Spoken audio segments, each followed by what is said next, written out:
මේ ඇත්තන්ට විශ්වාසයි. ඉතින් මෑණියන්ටත් ඒක විශ්වාසයක් එකයි. අපේ ආදිවාසී මහත්තුන්ට මං පොරොන්දුවක් දීලා තියෙනවා මේක එලිමහනට දෙන්නේ නැහැ කියන එක.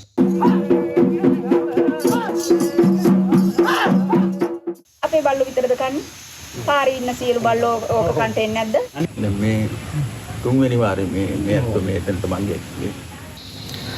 ආයිබෝවන් ඉතින් අපි අද බොහොම වැදගත් කියන කතාබහකට එකතු වෙන්න සූදානම් වෙන්නේ. ඉතින් අපි අද මේ ස්ථානය ගැන සඳහන් කරද්දී ඇත්තටම මම හිතන්නේ මෙහෙම කිව්වොත් හොඳයි මුලින්ම යම් කාල සීමාවල් වල යම් වකවාණු වල අපිට දැනගන්න ලැබෙනවා ප්‍රචාර කරමින් යම් වෙලාවකට තමන්ගේ අලෙවි ව්‍යාපාරයක් කොටගෙන යම් ශාස්ත්‍රයක් හෝ යම් හෙදකමක් වෙදකමක් එහෙම නැත්නම් යම් ගුරුකමක් මේ කියන දේවල් වලින් ජනතාවට පණිවිඩ දෙන අවස්ථා අපිට ඕන තරම් සමාජයේ දැක ගන්නට දැන ගන්නට ලැබෙනවා. හැබැයි මෙම ස්ථානයට එන්නේ අපි ගොඩක් සතුටින් සහ ආඩම්බරයෙන් අද දවසේදී එකත් කතා කරන්නට අවශ්‍යයි. මොකද අපි මේ ස්ථානයට එද්දී අපිට කියු දෙයක් තමයි මම නම් මං ගැන ප්‍රචාරය කරනවට කැමති නෑ.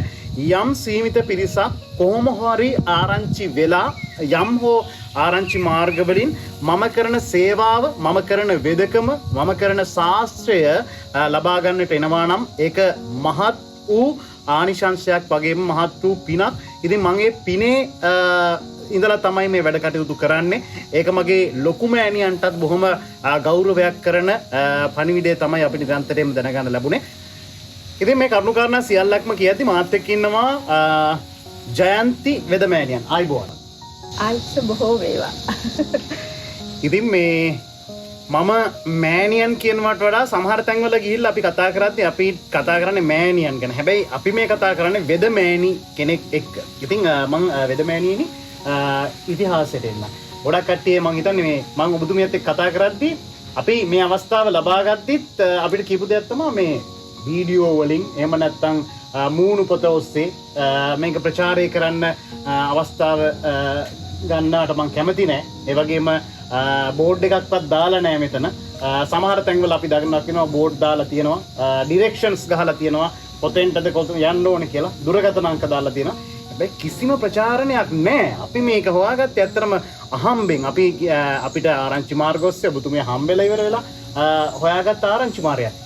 ඇයි මේ අපිට කියන්නේ YouTube දානවට කැමති නැහැ, Facebook දානවට කැමති නැහැ, ඒ වගේ දේවල් කියන්නේ ඇයි? අද රටේ ගත්තහම ගොඩක් ඉතින් ප්‍රචාරකයන්ස් වලින් තමයි දැනුවත් වෙලා තියෙන්නේ. නුවණින් නෙමෙයි.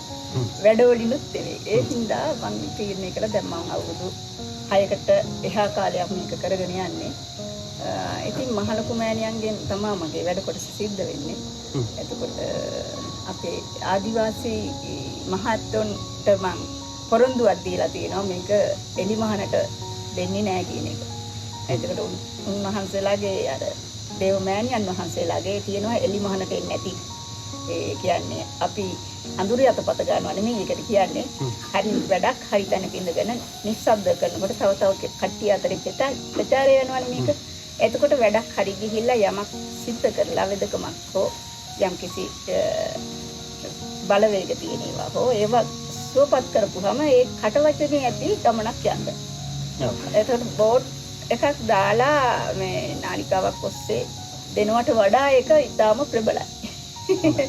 නෑ අපි ඇත්තටම මේ කතා බහ අපි කරන්න ආවේ පොරොන්දුවක් කියලා. ඒ තමයි මේ මෑණියනි මේ වීඩියෝ එක දැකන යම් හරි කෙනෙක් යම් හරි ලෙඩක් දුකක් කරදරයක් තියෙන කෙනෙක් අපිට මේ ස්ථානේ හොයාගන්න බැරිව ඒ වගේම මෑනියු මෙහෙම ඉන්නවා කියලා දන්නේ නැතුව එහෙම ඉන්නවා නම් ඒ කියන්නේ තමන්ගේ ලෙඩේ උත්සන්න වෙනකන් ඉන්නවා නම් තියෙන දෝෂෙ උත්සන්න වෙනකන් ඉන්නවා නම් ඉතින් එයාලට අපි මේ ලොකු රුකුලක් අපි ලබා දෙන්න අපේ නාලිකාව හරහා ලොකු ප්‍රචාරණයක් මේක ලබා දෙන්නේ එයාලට කරන සේවාවක්. ඒ ආනිසංසයේ ඒ පුණ්‍ය කර්මය අපිට හේතු වාසනා වෙනවා. ඔබතුමීටත් එසේම වෙනවා. ඉතින් මම මේ ඉතිහාසයට යන්නම්කෝ. එතකොට ඉතිහාසයට යද්දී වෙදමෑණියනි මෙතන වැඩ සිටින මහමෑණියන් කියලා කිව්වා. එතකොට යම් වෙලාවට පුදුහලයක්කේ ගොඩක් දුරට මේක ඇවිල්ලා යම් කියන්නේ විනයක් කරන තැනක්ද ගුරුකම් කරන තැනක්ද ඒව අදහසක් සමහර විට කෙනෙක්ට එන්න පුළුවන්. හැබැයි ඔබතුමිය වෙදකම කරනවා, එතකොට හෙදකම කරනවා, ශාස්ත්‍රය කරනවා මේ සියලු දේම කරනවා. මේක ඉතිහාසයත් එක්ක ඔබතුමිය දැන් කරන දේ ගැන කතා කරොත් එහෙම. ඉතිහාසයට යනකොට මට අවුරුදු 7 දී තමයි මේ ශක්තිය එන්නේ. ඒ ශක්තිය අවුරුදු 7 දී එනකොට මගේ මව කියලා තියෙන මම පුංචි කාලේ ඉඳන් ඖෂධ එකතු කරා කියලා. ඖෂධ එකතු කරලා ඒවා වේලලා අර පුංචි මුට්ටි වලට දාලා එකින් එක ගබඩා කරනවා අර ලිප උඩ. ඒ පසුව ඒවා පානය කරන්න ගන්න නැති කාලවලට. එතකොට මම බොහෝ වෙලාවට මේ ඖෂධ තමයි පානය කරේ. ගොඩක්ම පුංචි කාලේ ඉඳලා මම තෝරලා බෙල්ලලා තමයි ආහාර වේල අදටත් ගන්නෙ. එතකොට ඒ ආශ්‍රිතව අම්මට හිතිලා තියෙනවා මෙයා ඇයි මේවා එකතු කරන්නේ, ඇයි මෙහිම වෙදකම් පැත්තට බර වෙන්නේ. එහෙම කාලයක් යනකොට ඊට පස්සේ එක වෙනස් වීම් දෙන්න සිද්ධ වෙලා තියෙනවා. ඊට පස්සේ අම්මා බොහෝ ස්ථාන වලට මාව පුංචි කාලේ අරන් ගිහලා තිනා දේවාල කියන කොටසට. ඒ කොතනකින්වත් කාටවත් මේක සොයාගත නොහැකි වුණා. ඊට පස්සේ මම පුංචි කාලේ නම් පත්තිනි මෑණියන්ට ආදරෙයි. පහන එහෙම චූටි කාලේ ඉඳන් මම තිබ්බා. එතකොට එතනදී මට ඒ පිළිම වහන්සේගෙන් යම්කිසි එක ඉරියව් පෙන්වන්න ගත්තා. ඒ කියන්නේ උන්වහන්සේගේ විමානේ උන්වහන්සේ වැඩ සිටින්නේ කොහෙද? එහෙම පෙන්눔 කරන්න ගත්තා. ඊට පස්සේ මට ඒක තේරුණා වෙනසක් මේ තුල මට දැකීමක් පෙන්වනවා කියලා. ඊට පස්සේ එක දවසක් අපි අඳුන් ශක්තිය වැඩ කරනවාද බලන්න යම්කිසි කොටාසයක් හොර වැඩක් කියලා ටීවී එකක්. ඒ කාලේ කියන්නේ ටීවී එකක් කියන්නේ ඉතින් ටිකක් වටිනා දෙයක් ඒ කාලේ හැටියට. ඊට පස්සේ ඔක හොයලා දෙන්න කියලා අපි ඉතින් පහනක් තියලා ඒක ජීවම් කරලා එක වෙදදුරේ බලන්න කිව්වා. ඇත්තටම මට ඒ වෙලාවේ බලනකොට ඉලුක් ගොන්නක් උඩ මේ ටීවී එක ගෙනත් තියලා තිබ්බා සංගවලා. ඉලුක් ගොන්නක් උඩ. එකක් අසල්වාසී. ඊට පස්සේ මට මේක කියන්න බෑ මොකද ඒ ගත්ත කෙනත් අසල්වාසී වෙලා පෙන්නුවා මට හොඳටම. ඊට පස්සේ මං කිව්වා ගත්ත කෙනා කියන්න බෑ මට හැබැයි තියෙන ස්ථානේ මේක. සුරැකිව තියෙනවා ඒ හින්දා එතනින් ගන්න කියලා. ඉතින් එතනින් තමයි මම හොඳටම දැනගන්නේ මට පේන ශක්තිය තියෙනවා කියලා. ඉතින් තුන් ඉරියව් දක්ෂතාවයක් තියෙනවා. අපි තුන් ඉරියව් ගැන පොඩ්ඩක් ප්‍රකාශ කරොත් එන්න මම හිතන්නේ ඒ කියන්නේ අඳුනින් තමයි මම ගොඩක් ලෙඩ රෝග හොයාගන්නේ. ඇත්තටම අద్భుත බලවේග වලින් රෝගී කරන ප්‍රතිකරවල් ගොඩක් තියෙනවා. එකක් තමයි මේ දැන් අපි හිතමුකෝ අපි මේ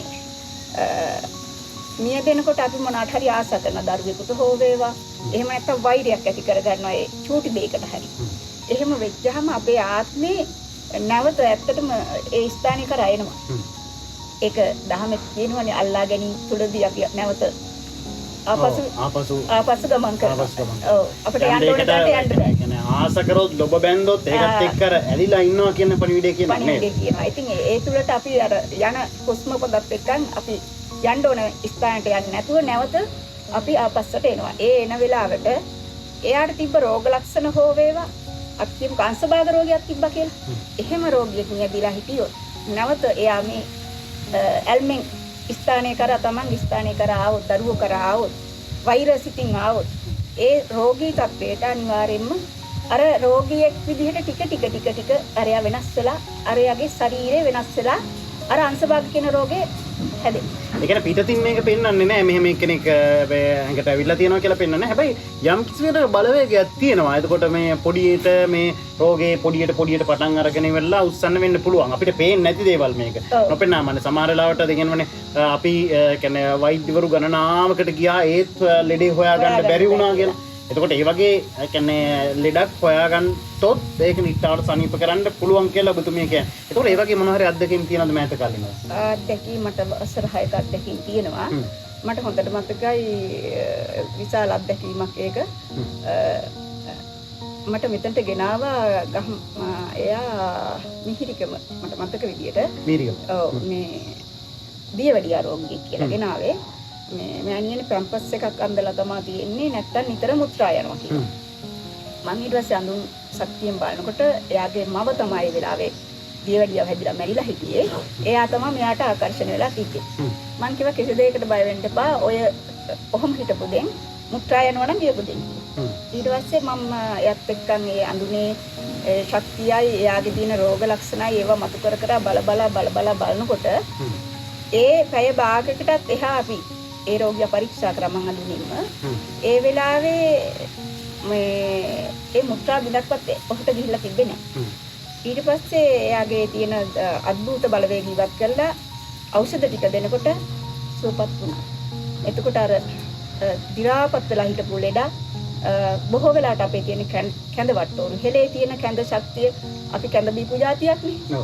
අපි කැඳ බීපු જાතියක් ඒ වුණාට ඒක හැල්ලුවට ලක් කරලානේ කතා කරන්නේ. කැඳ කියන්නේ පෝෂණයෙන් ඊටාම ගුණ පෝෂණ මට්ටම ඊටාම ගුණ ඕනම රෝගියෙකුට. ඕනම රෝගයක් මම හිතන්නේ ගොඩාක් රෝග මේකෙන් නිරාවරණය වෙනවා. දැන් කැඳ වට්ටෝරුවක් ගත්තාම කළු නැටි වගේ කියන්නේ විෂ හරණය කරන ඖෂධයක්. එතකොට විෂහරණය කරනවා කියන්නේ අපේ ශරීරය අපි ගන්න උදේ ඉඳන් රැ වෙනකම් විෂනේ ඇත්ත කතාව. ඇත්ත කතාව ඒක.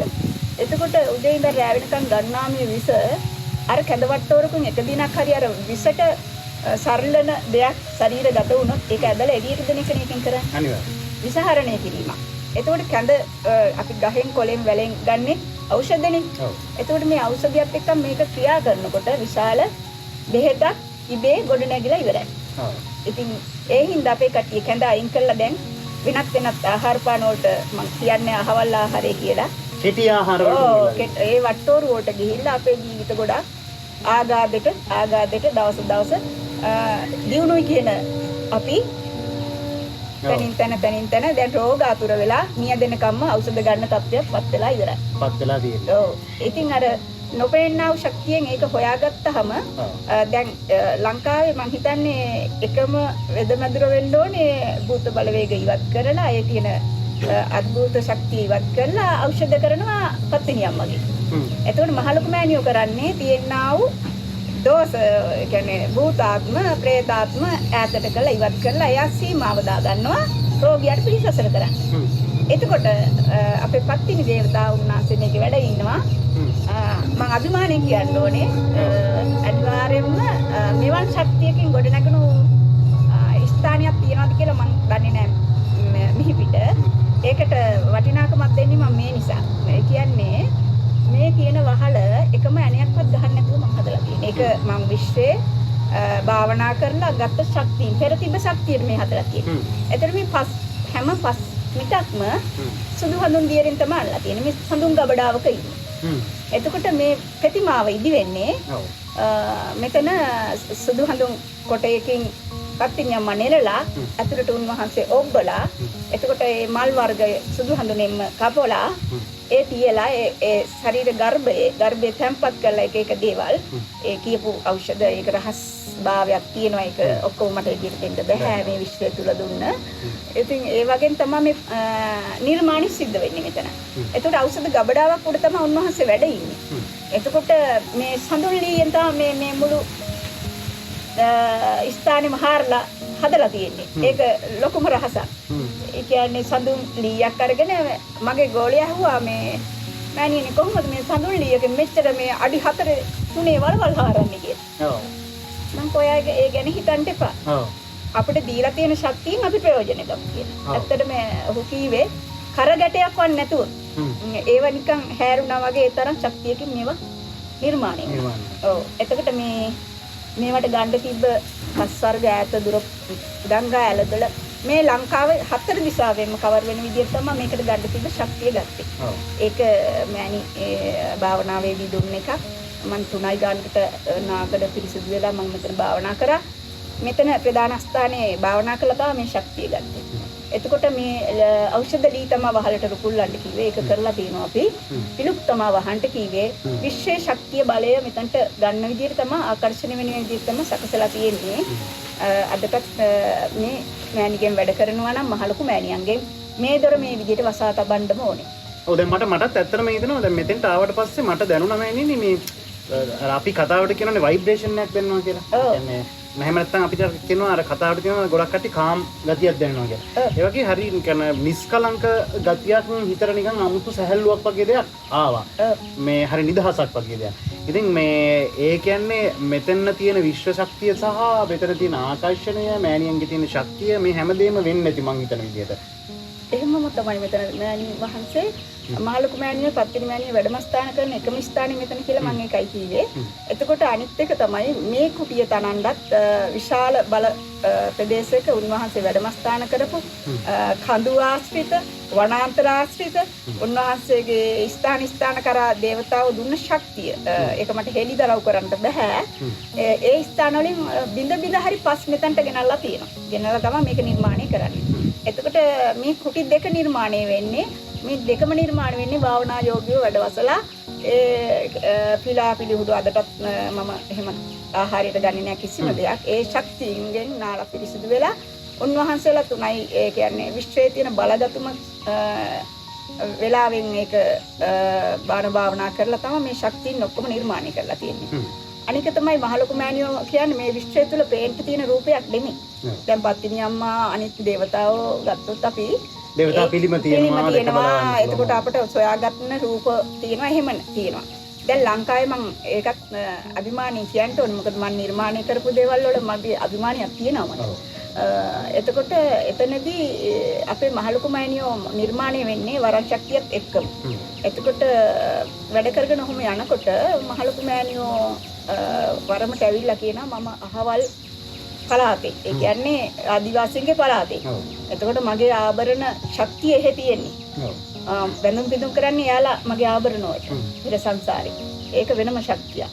එතකොට ඒ හින්දා මෙන්න මේ ඉරියව්වෙන් තමයි මහලොකු මෑණියෝ වැඩ ඉන්නේ. කියලා මගේ දරුවෙකුගේ වෙනත් දරුවෙක් මේක නිර්මාණය කරන්නට ඒක විශ්වයේ පෙර ඉඳලා මේ පිළිම වහන්සේලා අඹපු දරුවෙක් කියලා තමයි මෑණියෝ කියලා තියෙන්නේ. ඒ ශක්තිය මෙතනට ගෙන්නනවා. ගෙන්නලා හැඩරුව තියෙන්න ඕනේ කොන්න පළඳනාවක හැඩරුව ඉන්න විදිය අතපය හසුරන විදිය ඔක්කොම දික්ටි අරගෙන කියනවලු මේ ආකාරයට තමයි මෙහෙම ඉන්න ඕනේ. මේ ඇඟිලි මෙහෙම තියෙන්න ඕනේ. එතකොට කොණ්ඩේ මේ වගේ බැඳලා මෙහෙම කඩා දාන්න ඕනේ. හැඩරුව තමයි මහලොකු මෑණියන්ගේ අද වෙනකොට අරන් තියෙන ලංකාවේ උසම පිළිමි. ලංකාවේ උසම පිළිමේ මහලොකු මෑණියන්ගේ පිළිම ඇති ලංකාවේ අංක 1 උසම පිළිමි මේක තමයි මේ මන් නිර්මාණය කරපු මගේ ශක්තියෙන් ගොඩනගපු මේ නිර්මාණය. ඔව් එතකොට ඒක ලොකු අභිමානයක් මං හිතන්නේ. එතකොට දැන් මෑණියනි දැන් වෙද මෑණියෝ හමුවට කවුරු එනවනම් ලෙඩක් දුකක් තියෙනවා. එතකොට ඒ ලෙඩට දුකට අපි පිළියමක් ගන්න ඕන. අපිට මේක අඳුරා ගන්න ඕන කියලා එනවනම් ඔබතුමිය හම්බෙන්න කොහොම දෙන්න ඕනේ? කල් තියා ඔබතුමියට කතා කරන්න ඕනේද? එහෙම නැත්නම් මෙතන හොයාගෙන ආවට පස්සේ කියන්නේ ඔබතුමියත් වැඩ රාජකාරි වල ඉන්නේ. දැන් මම මෙතන මේ අවස්ථාවේදීත් මම දකිනවා ඔබතුමිය වෙදහෙදකම් කරන්න කට්ටිය මේ වෙද්දී කියන්නේ පොලිමේ බලාගෙන ඉන්න අවස්ථාවක් දකිනවා. එතකොට එහෙම එනවනම් කොහොමද සම්බන්ධ කරගන්නේ? දැන් අපි මෙහෙම කරන්නේ. දැන් මේ දවස් 3ක් සතියට බෙදාගෙන ඉන්නවා පත්නි දේවතාව හරහා ඖෂධ ශක්තිය අඳුනින් බලලා ඒ ඖෂධ දෙන්න. දැන් සමහර ලෙඩුන්ට කොන් දෙකක් ඒ වගේ රෝග තිබ්බහම ඒ කට්ටියට තියෙන ඖෂධ වර්ග සොයාගත නොහැකි. ඒ වගේ ඒවා නාමයි කිවට අඳුරන්නෙත් නැහැ. පෙර තිබ්බනම් දැන් ඇත්තෙත් නැහැ. ඒ නිසා අපි වෙනම කණ්ඩායමක් මගේ ගෝල පිරිස බොහෝ ඉන්නවා. වෙනම කණ්ඩායමක් පත් කරලා තියෙනවා ඖෂධ සොයලා ඒක කොටලා ඒක මලු කරලා මේ තවා ගන්නට සකසලා ගෙදර ගිහිල්ලා එතකොට තැම්බුම් කරලා තවා ගන්නට විතරයි තියෙන්නේ. එතකොට ඒ වෙදකම ස්ථිරම වෙනවා. එහෙම නැත්තම් වෙන්නේ නැහැ. එහෙම කණ්ඩායමක් එහෙමපත් කරලා තියෙනවා. එතකොට අනිත් තෙල් බෙහෙත් වර්ග මෙතන නිෂ්පාදනය වෙනවා. එතකොට ඒකත් අපි අඳුන් ශක්තියෙන් අරගත්ත තෙල් බෙහෙත් වර්ග තමයි බොහෝ. තව අධ්‍යාපනයෙන් ගත්ත කිසිම දෙයක් ගුරුවරු 3 දෙනෙක් යටතේ මම අධ්‍යාපනය හදාarලා තියෙනවා. ඒ වගේ තව ඒවා අපි ඉස්සරහට කරගෙන යනවා. පුස්කොළ වෙදකම් පොත් 10ක අධික ප්‍රමාණයක් මාසත්ව තියෙනවා. මේ විශ්වයේ තියෙනා යන්ත්‍ර මන්ත්‍ර ශාස්ත්‍රයේ ඕන දෙයක් තියෙනවා. අපි පරිහරණය කරන්නේ අවශ්‍ය කොටස් පමණයි. එතකොට මම පොඩි දෙයක් අහන්නම්කෝ. දැන් ගොඩාක් කට්ටිය කියනවා මෑණියනි මේ සමහර තැන්වල මායම් වෙනවා. හරිද? සමහර තැන්වල අඳුරෙන් බලලා ඉවර වෙලා යම් යම් විදිහට කියන්නේ ගුරුකම් එහෙම නැත්නම් අනවින කොඩි වින කරන තැන් තියෙනවා. හරිද? ඊට පස්සේ ආරූඪ එන වෙලාවල් තියෙනවා. ඉතින් මේ කියන දේවල් එක්ක මේ යන සමාජ වටපිටාවත් එක්ක ඔබතුමියට මොකද්ද කියන්නේ ජනතාවට කියන්නේ දෙන්න තියෙන පරිදි බොහෝ දුරට දැන් අනික් කට්ටිය කියන්නේ අපි විවේචනය කරනවාම නෙමෙයි. හැබැයි බොහෝ දුරට ඔබතුමිය මේ වගේ දේවල් කරන්නේ නැහැ කියලා කිව්වා. ඒ කියන්නේ කෙනෙක්ට විනයක් වෙන දෙයක් දශමයක්වත් ඔබතුමිය කරන්නේ නැහැ කියලා කිව්වා. කෙනෙක්ට හානියක් වෙන දෙයක් දශමයක්වත් ඔබතුමිය කරන්නේ නැහැ කියලා කිව්වා. මේක හොඳක් වෙනුවෙන් යම් කෙනෙක්ගේ අභිවෘද්ධිය වෙනුවෙන් යම් කෙනෙක්ගේ ජීවිතයක් වෙනුවෙන් මේ විශ්වයේ දීලා තියෙන දේෙන් තමයි ඔබතුමිය දෙයක් කරන්න කියලා කිව්වා. එතකොට මේක බලන් ඉන්න කෙනෙක්ට දෙන්න තියෙන පණිවිඩය මොකක්ද? අට දෙන්න තියෙන පණිවිඩය මෙච්චරයි. දැන් අපේ කට්ටිය කරන්නේ විනපත්ත කරනකොට ඒ වින සුදුසු පැත්තෙන් අපේ මේ මහමුහුද වගේනේ මේ සාත්තරේ. අපි දන්නේ දෝතයි. හැබැයි මේකේ ගැඹුර මේ මනස යොදලා මේ ඥාණය යොදලා මේකේ ගැඹුරේ තියෙනා වූ තව මිනිමුතු සොයා ගන්න පුළුවන්. මේ සාත්‍රය තුළ. මේ සාත්‍රය තුළ එහෙම කරන්න පුළුවන්. හැබැයි ඒක සොයා ගන්න නැතුව අඳුරේ යත පොත ගන්න ක්‍රම වේදයක් තමයි දැනට මගේ මේ හෙලේ ඉන්න කට්ටිය දැනට සොයාගෙන යන්නේ. ඊට එහා යන්න පුළුවන් සාත්‍රයක් තමයි මේක. දැනුම සම්භාරයක්. මේක ඉගෙන ගත යුතුයි, සොයාගත යුතුයි, නිර්මාණ සොයාගත යුතුයි. ඒ නිර්මාණ සොයන්ට ලැබෙනවා. අනිත් කාරණාව තමයි අපේ ගොඩක් හෙලෙව පුරුදු වෙලා ඉන්නවා මේ අනිමින කරන්න. ඒව කරන්න සුබ නැහැ. ඒ කියන්නේ වෙදහෙදකම් කරන කෙනෙක් කොහොමද සුබ නැහැ. බොහෝ වෙලාවට එන ජනතාවගේ තියෙන ශූන්‍යයන් කපලා ආරස්සාව දාපුවාම කපනවා. කපන්න නැතුව දැන් බැම්මක් තියෙනවා නම් ඒ බැම්මේ තියෙන ජලකඳ පිටලා පල් වෙලා නේද? බැම්ම කපන්න ඕනේ ඒක යන්න. එතකොට එතන ආයේ නැවත බැම්ම සකසලා ආරස්සාව තද කරපුවම එතන පිරිසුදුයි. ඉතින් ඒ වගේ ක්‍රමවේදයක් තමයි අපි සකසගෙන යන්නේ. මම පළවෙනිම කියන්න ඕනේ වසී ගුරුකම් කියලා කොට්ටාසයක් කරනවා. ඒකෙදි කඳවල් වලට දීපු මම අඳුනෙන් සොයාගත්ත කාරණා මා සොයාගත්ත දේ මම කියන්නේ කවුරුවත් කියලා දීලා නෙමෙයි මම සොයාගෙන යන ගමනක් නේ. මම සොයනවා. මම අදත් ඉගෙන ගන්නවා. මම මරණ තුරාවටත් ඉගෙන ගන්නවා. මේ ශාස්ත්‍රය මම එහෙම තමයි ප්‍රගුණ කරගන්නේ. එතකොට ඒ තුල දැන් මම දකින්නේ ඒ වශී ගුරුකම් කියලා කොටසක් දීලා මේ ශරීරයට දෙන්න වෙන්නේ කවුරු හරි පෙරේත ආත්මයක් ලවා. දැන් වශීයක් දුන්නා කියලා දැන් මෙහෙන් ආහාර ගන්න අපේ සියල්ල අවශ්‍ය දේ ඇඟට උරාගෙන ඉතුරු ටික බැහැර වෙන එක නෙවෙන්නේ. එතකොට එහෙම බැහැර වෙන්නේ නැතුව පෙරේත ආත්මයක් කරා දීපුවම එයා ගිහිල්ලා මේකේ කොහේ හරි අල්ල ගන්නවා. මේවා තමයි පිළිකා කියලා මා සොයාගෙන තියෙන්නේ. පිළිකා කියලා ශෛල නිෂ්පාදනය වෙන්න මා සොයාගත්ත දැනුම බොහෝ වෙලාවට එහෙම කෙනෙක් පිළිකා ලෙඩෙක් බයි. ඇයි අල්ලගත්ත දේ මෙතන වඩලා එතන උඩු දුවලා මුල් දුවලා එතනින් ඉඳන් රෝගේ හට ගන්නවා. හැබැයි මේ පිළිකාවත් එයාට සුව කරගන්න මම එහෙම ලෙඩ දෙතුන් දෙනෙක්ම සුව කරලා තියෙනවා. මේ ඒ පිළිකාව ශරීරගත වෙච්ච හැම කෙනෙකුටම තිබ්බා මේ අමුසාත්මයක් තිබ්බා. එහෙම යම් බන්ධනයක්. ඔව් බන්ධනයක් කියන්නේ බැඳීමක් නේ. දැන් ගහක හරකෙක් බැඳලා නම් කවුරු හරි ගිහලා ලෙහන්න ඕනේ. නැත්නම් කපන්න ඕනේ ලනුව. නැත්නම් ඌ කඩා ගන්න ඕනේ. දැන් ඒ ටික කරගන්න ඕනේ. එහෙම නොවෙච්චහම තමයි අර සිද්ධීන් වෙන්නේ. ඉතින් ඒවා මම සොයාගත්ත දැනුම අනුව මට සිතන දේ සහ මම මේ විශ්වය තුළ සොයාගෙන යන ගමනක් කියලා කියන්නේ. ඉතින් ඒ තුළ සොයාගත්ත දේවල් තමයි මම ඔය බොහොම අල්පයයි මේ විදිහට දාලා තියෙන බොහෝ දේ තියෙනවා අධ්‍යාපනය ලබන්නට ඉගෙන ගත්තා වූ ගැඹුරක් බොහෝයි. ඒකෙන් වැඩ ස්වල්පයක් මේ ස්ථානට හැමෝටම එන්න බෑ. ඒක තමයි ඇත්තම කතාව. හැමෝටම එන්න බැරි හේතුවක් තියෙනවා. වාසනාවකට තමයි කෙනෙක් ඉන්නේ. මහලොකු මෑණියෝ මට තෝරලා බේරලා දෙන කෙනාගේ තමයි මට වැඩ කරන්න සිද්ධ වෙන්නේ. ඒකයි මෙතන ගොඩක් බෝඩ් එකක් නැත්තේ. බෝඩ් එකක් නැත්තේ ඇයි කියවනේ. බෝඩ් දාගෙන වැඩ කරන්න තරම් උවමනාවක් මට අවශ්‍යයි කියලා මං හිතන්නේ නැහැ. මොකද මං අනිත් කෙම්බර 3 වැඩ කරනකොට සමහර වෙලාවට මෙතන මෙහෙම දෙයක් තියනවද කියලා කවුරුත් දන්නේ නැහැ. සමහරු කෙම්බර 3 වැඩ කරන්නේ. මං දවස් 7ම වැඩ. ඊදා කියන්නේ මගේ අද වැඩ දවසක් මේ උත්සවයක් එක්කන් ඒක මේ අද කඩි දහසේ ඉන්නේ. එහෙම නැත්නම් අරක ජනාකීර්ණ වෙලා කියනවා. ඊදා කියන්නේ වැඩ කරන මං හිතන්නේ ලංකාවේ ඉරිදා දේවාලයකින් මහලොකු මෑණියන්ගෙන් වැඩ කරන එකම පොඩක් කට්ටිය කියන්නේ එක්ක සෙනසුරාදා නැත්නම් බදාදා කෙම්බර දවස් ගන්න. මං එහෙම නැහැ. මං ඉරිදා වැඩ කරන්නේ මහලොකු මෑණියන්ගෙන්. අඟහරුවාදා සිකුරාදා වැඩ කරන්නේ මහලොකු මෑණියන්ගෙන්. ඉතුරු දින ටික එහෙම කරන තව මං වෛද්‍යවරයෙක් යටතේ තෙල් බෙහෙත් දෙහෙදකම් බෙහෙත් ඔරුවට දාන ඒ කර්තව්‍ය සඳහා මම පිටත් වෙනවා වෙනත් ස්ථානයකට. මේ ස්ථානෙත් වෙදමැදුර සියල්ලම අංග සම්පූර්ණ විදිහට සකසන්න ඔක්කොම සූදානම් කරගෙන යන්නේ. ඉදිරියේදී තෙල් බෙහෙත් වෙදකම් බෙහෙත් ඔරු එතකොට මේ අපේ විශ්වයේ තියෙන අපේ සැඟවුණු රහස් දැන් මේ බෙහෙත් නිෂ්පාදනාගාරයක් ගහන්නේ සම්පූර්ණ මැටි හැම ඔක්කොම අනන්නේ ඖෂධ වලින්. එතකොට රෝගියෙක් ඇතුළට ආවම මේ රෝගියා දැන් සුවපත් වෙන ක්‍රමය වැඩි වෙනවා. දැන් මේ ගහක් යට ඉන්නේ අය අපි. අපිට ගහේ සිස්ලස අපිට ඔක්සිජන් අපි විද්‍යාවෙන් දන්නේ ඔක්සිජන් කියලා විතරනේ. ඉන් එහාට ගියපු දෙයක් ඔකේ තියෙනවා. මේකෙන් නිෂ්පාදනය වෙනවා ඖෂධ. මේ පත්‍ර වලින්, එතකොට නැටි වලින්, මුල් වලින් මේ සියල්ලංගෙම ඖෂධ තමයි නිෂ්පාදනයක් වෙන්නේ. ඉතින් මේ වගේ ගහක් යට ඉන්නකොට අපි රෝගී වෙන්නේ නැහැ. ඉතින් මට දරුවෝ 5 දෙනෙක් ඉන්නවා. මම ඉතින් ගහේ කොලේ පොතු කාලා දෙහෙත් දීලා තමයි දරුවෝ සකසලා තියෙන්නේ. ඉතින් අදටත් කිසිම රෝගයක් නැතුව ඉන්න එකම අම්මා මම වෙන්නත් පුළුවන්. අපි නියනතුරාට රෝග හැදෙන්න පුළුවන්. හැබැයි වැළකීලා ඒ ඉන්නේ අපේ ආහාර රටාවත් සමගම. ආහාර රටාව ඉතාම වැදගත් කොයි දෙයකට.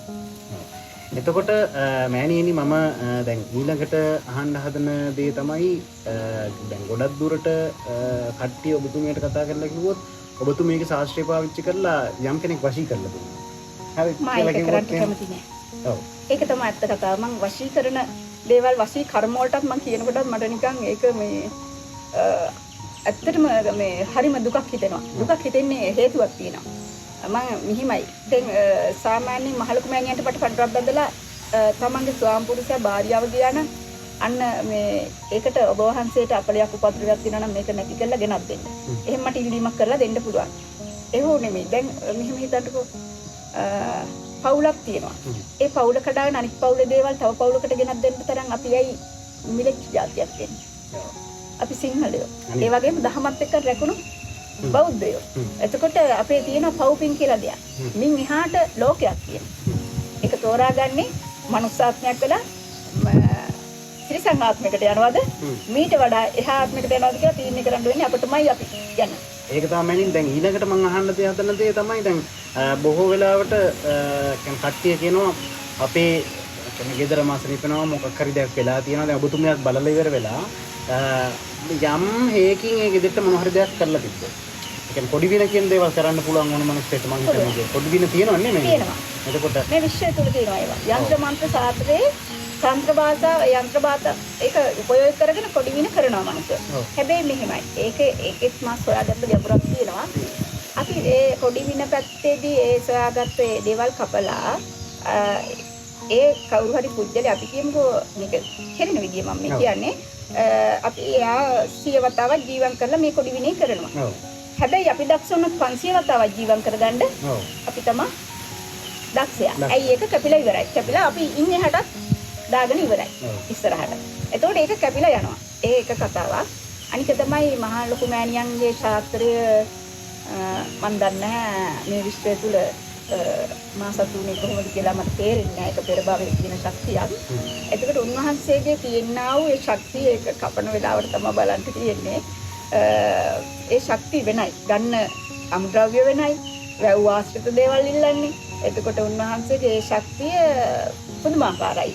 ඒක දෝෂයක් තියෙනවනේ ඒක කපලා ඒ දාන ආරක්ෂා වියම් විශ්වයේ බල තියෙන ශක්තිය තමයි ආරක්ෂා දාන්නේ. වෙදමැණින ඔබතුමී ඒ ස්ථානයට යනවද ඒ ස්ථානයට මොකද කරන්නේ? ඒ කියන්නේ ගෙදරක් වේවා කියනකොට ඒ ගෙදරට යනවද ඔබතුමිය? එහෙම නැත්නම් මෙහෙ ඉඳලා ඒ ශාස්ත්‍රයෙන් කරන්න පුළුවන්ද? දැන් බොහෝ කට්ටිය කියන්නේ ඒක තැන ඉඳගෙන ශාස්ත්‍රයක් කරන්න බෑ කියලා. දැන් ඒ නිසා තමයි බේර ඔය සියලු දේවල් වියහියදම් කරගෙන වාහන අරගෙන යනවා. දැන් ගිහිල්ලා මෙහෙම සමහරවල් ලක්ෂ ගණන් වියදම් කරනවා මේවට. ලක්ෂ 3-4 වියදම් කරන ස්ථාන තියෙනවා. ඉතින් මේ ඒකෙදි මෙහෙම දෙයක් මා දකිනවා. මගේ වසර ගානකම පළපුරුද්ද අනුව මම මෙතන ස්ථානේ තමයි මේක කරේ. ඒකට මට කියන්න ශක්තියකුත් තියෙනවා. ඒකේ දැන් ගොඩක් යන්නේ කපු මහත්තයලා ගිහිල්ලා ඒ තුල ඒක කරන්න තමයි යන්නේ. ඒ යන වෙලාවට අඳුරු ශක්තිය හොඳට දැවුනොත්, ඒ කියන්නේ පේන ශක්තිය ශක්තිමත් වුණොත් පමණයි ඒක කරන්න පුළුවන්. ඒකට මම මෙහෙම දෙයක් කියන්නම්. ඒ කියන්නේ දැන් අපි ගොටු තටු දෙනවා. භූමියක ගොටු තටු දෙනවා කියන්නේ හිතන්නකෝ අපි බඩු කපුරු දානියක් දෙනවා. අපේ බල්ලෝ විතරද කන්නේ? පාරේ ඉන්න සියලු බල්ලෝ ඕක කන්ටෙන් නැද්ද? අනිවාර්යයෙන්. ඒ වගේ අපි ගොටුවක් දෙනකොටත් මේ විශ්වය තුළ පෙරේත ආත්ම අපිට නොපෙනෙන්නා වූ ශක්ති උඩ තියෙනවා. එළිලා මැරිච්ච කට්ටිය ඉන්නවා, කෝච්චියට පැනපු කට්ටිය ඉන්නවා, වාහනවලට හප්පෙච්ච කට්ටිය ඉන්නවා, දෙඩ දුක් වෙලා මැරිච්ච කට්ටිය ඉන්නවා. මේ අපේ ගෙදර විතරක් නෙමෙයි මේ හැමතැනම සැරිසරනවා. මේ තුම්මන්සල් වල මනුස්සෝ දිහා බලාගෙන හූල්ල මේ ඒවා කන්ට බලාගෙන බොහෝ පිරිසක් ඉන්නවා. සමහරවිට පීවිද හැට පේන්නේ නැහැ. ඒවට ඕන තරම් සැරිසරනවා. ඒ පැත්ත ගැන අපි තාම ඕක භාවනාවෙන් බැලුවොත් නේ පේන්නේ හරියටම. එහෙම නැතුව වෙන්නේ. ඉතින් ඒ හින්දා ඒ කට්ටිය ආහාර පාන ගන්නට මෙහෙම පූජාවක් දෙනකොට මේ කට්ටියත් කඩාගෙන බින්දන අරක කන්ට එනවා.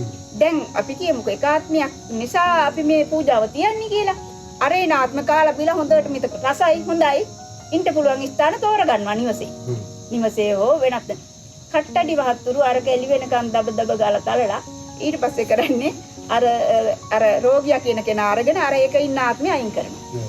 එතකොට අර සැඟවිච්ච සමහර විට ඔය මේ টয়ලට් වල වෙන්න පුළුවන්, ගස් උඩ ගිහිල්ලා හැංගිලා ඉන්න පුළුවන් මේ ආත්මෙ හිම තමයි.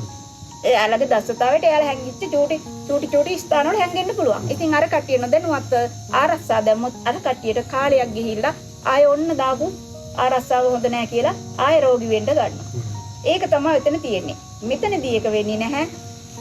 ඒ ස්ථානවල තියෙන පස් ටික නිවසතු ගාලා පස් ටික එතකොට භූමියේ පස් ටික රැගෙන තව කොටස් තියෙනවා ඒවා ටික අරගෙන ආපුවාම ඉන් තීරුවෙන් මේ භූමියේ ඉන්න ප්‍රේතාත්ම මේ ස්ථානට කැඳවුණා.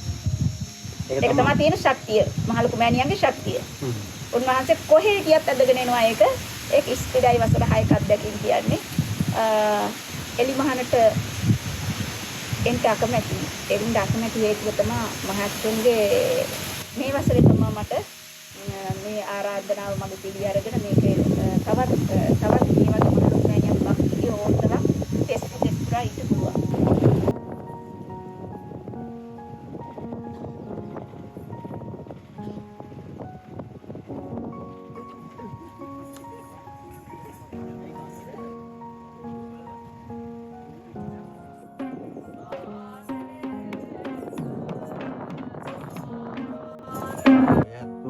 කතාදමනකොට මේ ඇත්තුලා කැපුලා කාලා මැච්චිට මේ ඇත්තන්නේ හිත මංගච්ච.